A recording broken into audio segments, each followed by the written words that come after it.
During the festive season, where scores of motorists travel to the province and other African countries for festivities using that road. Our Beitbridge border post in Musina also sees thousands crossing to Zimbabwe during this time. For an update, let's now cross live to our reporter Pimani Baloy. Pimani, good afternoon. I do believe that you're obviously monitoring the situations unfolding. Perhaps walk us through where you are. What's the traffic flow there at this time?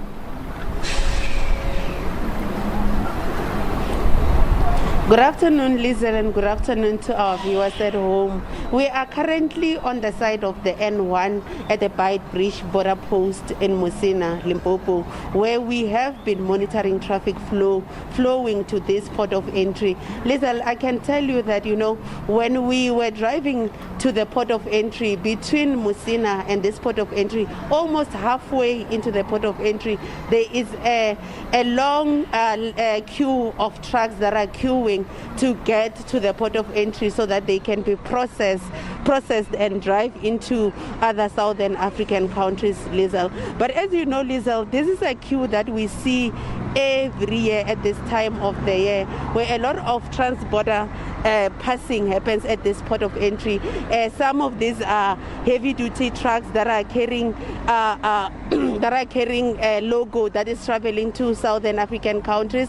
But the queues start 2 weeks prior to the Christmas weekend, where we see people trying to get into the port of entry. But Lizel, the other interesting thing that we are seeing is illegal border jumpers.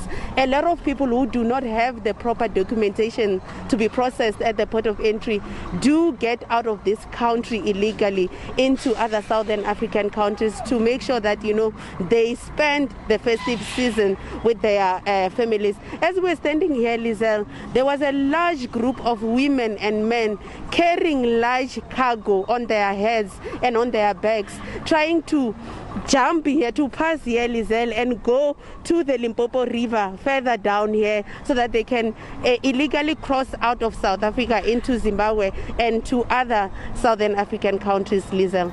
Pimani, thank you so much for that update. As we're obviously monitoring the situation unfolding there, perhaps you could walk us through what you're witnessing. Are there any law enforcement agencies that you can see from where you're standing?